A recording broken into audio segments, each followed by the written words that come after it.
My father announced those words into the microphone, dangling the old, yellowed passbook my grandfather had just secretly handed me.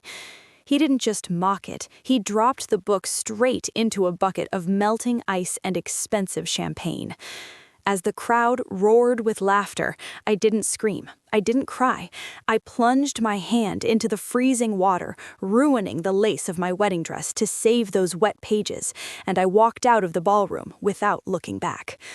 Before I tell you the secret hiding inside those wet, ruined pages, and how I used it to destroy my father's fake empire, tell me in the comments, what is the cruelest thing a family member has ever done to you at a celebration? I'm reading every single story. 3 days later, I walked into the First National Bank in downtown Boston. The lobby was all marble and hushed whispers, a stark contrast to the chaos I had left behind in Newport. I held the passbook in a plastic Ziploc bag. The pages were crinkled and stained with champagne residue, looking exactly like the trash my father said it was. I'm Alyssa, and at 29, I've spent my life making myself invisible. As a trauma nurse, I'm good at it. I know how to fade into the background while doctors scream and patients bleed. I know how to keep secrets. But standing there in my thrifted coat, waiting for the young teller to stop typing, I felt exposed. "I need to check the balance on this," I said, sliding the bag across the polished counter. It was a gift. The teller, a girl no older than 20, picked it up with 2 fingers, her nose wrinkling slightly. She typed in the account number, probably expecting an error message or a balance of 0. Then she stopped. Her fingers hovered over the keys. She blinked, leaned closer to the screen, and the color drained from her face. "Ma'am," she whispered, her voice trembling, "please wait here. Do not leave." She didn't press a silent alarm, but she might as well have. Within seconds, the branch manager and a man in a bespoke suit, the regional director, were rushing toward me. They didn't look at my cheap coat. They looked at me like I was royalty in exile. "Miss Mercer," the director said, ushering me toward a heavy steel door in the back. "Please, we've been waiting for this account to be claimed for a very long time." They led me into a private viewing room that smelled of old paper and dust. As they went to retrieve the file, I sat in the leather chair and closed my eyes. And suddenly, I wasn't in a bank vault. I was 12 years old again. I was kneeling on the hardwood floor of my father's study. Richard sat in his armchair, swirling a glass of scotch, watching me. He had spilled it on purpose. I knew he had, but the rule was simple. Girls clean, boys conquer. My brother Hunter was on the sofa, laughing at a video game, his feet propped up on the table I had just polished. "You missed a spot, Alyssa," Richard said, softly. He didn't yell. He preferred an audience for his cruelty. He liked to see the light go out in my eyes. It was his theater. When Grandpa Samuel tried to help me up, Richard's voice turned into a whip. "Touch that rag, old man, and I'll put you in a state home fast you won't even have time to pack your pills." I scrubbed until my knuckles bled that day. I scrubbed because I believed I had no value outside of what I could endure. The heavy clank of the vault door brought me back to the present. I opened my eyes. I wasn't that 12-year-old girl anymore. I was the woman holding the match. The director placed a thick file on the table. "Your grandfather didn't just open a savings account, Miss Mercer. In 1982, he established a Totten Trust. He was an early investor in Apple and Microsoft. He funneled every dividend back into the portfolio, untouched for 40 years. He turned the document toward me. "The current value of the trust, legally payable to you upon his death, is $12,400,000. The number sat there on the page, black and absolute. 12,400,000. I stared at it. I thought about the champagne bucket. I thought about Richard laughing into the microphone, calling this fortune trash. He had $12 million in his hand and threw it away because he was too arrogant to look inside the cover. "Is there anyone else listed on the account?" I asked, my voice calmed, clinical. "No," the director said. "Just you. It's entirely yours." I touched the dried, ruined passbook. It wasn't just money, it was a weapon, and for the first time in my life, I knew exactly where to aim it. My husband Luke didn't look up when I walked through the door. He was hunched over his laptop at the kitchen island, surrounded by a fortress of printed spreadsheets. The air in our small apartment felt electric, charged with the static of something about to break. Luke isn't just a data analyst. He's a forensic architect of secrets. He finds the cracks in the foundation that nobody else sees. "It's not an empire, Alyssa," he said, finally turning the screen toward me. His voice was flat, devoid of emotion. "It's a Ponzi scheme built on bridge loans and ego." I looked at the monitor. I expected to see wealth.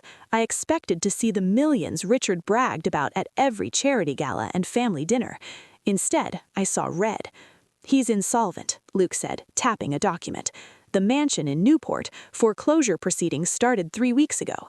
The family trust he claims to manage, it's empty. He's been moving the same $50,000 between 6 different shell accounts to make it look like he has liquidity. And here's the kicker. He's being audited. The IRS sent him a notice of deficiency last month." I stared at the numbers. The man who had thrown my grandfather's legacy into a champagne bucket wasn't a titan of industry. He was a drowning man flailing in a sea of guilt. He didn't just want money. He needed it to stay out of federal prison. My phone rang. It was him. I put it on speaker. Luke stopped typing. "Alyssa." Richard's voice filled the kitchen. There was no apology, no hesitation, just the brash confidence of a man who believed he still owned the world. "I've been thinking about that shack your grandfather left you, the cottage." "What about it?" I asked. My hand rested on the table to steady the tremor, but my voice was ice. "I'm going to do you a favor," he said. "I've spoken to my real estate attorney. We can liquidate it quickly. I'll handle the sale, get you a fair market price, and invest the proceeds into the family business so you actually get a return. You're a nurse, honey. You don't know the first thing about property taxes or maintenance. I'm trying to save you from a headache." He wanted the cottage. It was the only tangible thing Samuel had left me, besides the passbook. It was worth maybe $300,000. Peanuts to a billionaire, but a lifeline to a desperate fraudster. "I'm not selling, Dad," I said. The line went silent. Then the mask slipped. "You listen to me," he snarled, his voice dropping an octave. "That old man was mentally incompetent when he signed that deed. I have witnesses ready to testify that you manipulated a senile geriatric into signing over family assets. If you don't sign that transfer paperwork by Friday, I will sue you for elder abuse. I will drag you through probate court until you're bankrupt. Do you understand me? You're out of your depth, Alyssa." He wasn't protecting me. He was hunting for liquidity. Any asset he could seize, sell, and funnel into his black hole of debt. "I understand perfectly," I said. "Good. I'll have the papers sent over." The line clicked dead. I looked at Luke. He wasn't scared. He was smiling, a cold, sharp smile that matched the feeling rising in my chest. Richard thought he was bullying a helpless daughter. He didn't know he had just handed us the blueprint to his own destruction. He was desperate, and desperate men make mistakes. I waited 24 hours before calling him back. Silence is a powerful amplifier. It lets the desire widen. Luke and I spent that day not in panic, but in preparation. We didn't hire a lawyer to fight the sale of the cottage. We hired a graphic designer to forge a portfolio of investment documents. When I finally dialed Richard's number, I put on the performance of my life. I didn't summon the confident woman who had walked out of the bank vault. I summoned the 12-year-old girl terrified of spilling scotch. "Dad?" I whispered when he picked up. I let my voice tremble. "I'm sorry I hung up. I didn't know what to say." "You should be sorry," he snapped. But the edge was duller. He was listening. "It's not just the cottage." I pitched my voice to the perfect frequency of naive panic. "I went to the bank. The passbook, it wasn't empty." The line went dead silent. I could practically hear him doing the mental calculus. "How much?" he asked. The greed leaked through the phone like oil. $12 million, I choked out. $12 million. But Dad, I don't know what to do. The bank manager started talking about capital gains taxes and federal audits, and I think I'm in trouble. If the IRS finds out I have this, they'll take half of it. I don't know how to hide it. It was the perfect bait. I handed him exactly what he believed about me, that I was weak, stupid, and incapable of handling power. And I handed him exactly what he needed, a massive injection of liquidity to cover his own crimes. Listen to me very carefully, Alyssa. His voice transformed instantly from bully to savior. It was chilling. Do not sign anything with the bank. Do not talk to any lawyers. You bring that paperwork to me. I can shelter it under the family trust. We can classify it as a pre-existing asset. It's complicated, but I can make the tax liability disappear. I'm doing this for you, sweetheart, to protect you. Protect me? He wanted to swallow the inheritance whole to plug the holes in his sinking ship. Can we do it tonight? I asked. No, he said too quickly. He needed time to prepare the fake transfer papers. I have the Man of the Year Gala on Saturday in Boston. It's perfect. Bring the documents there. We'll sign everything in the VIP suite before the speeches. I'll announce the expansion of the family fund. It'll look legitimate.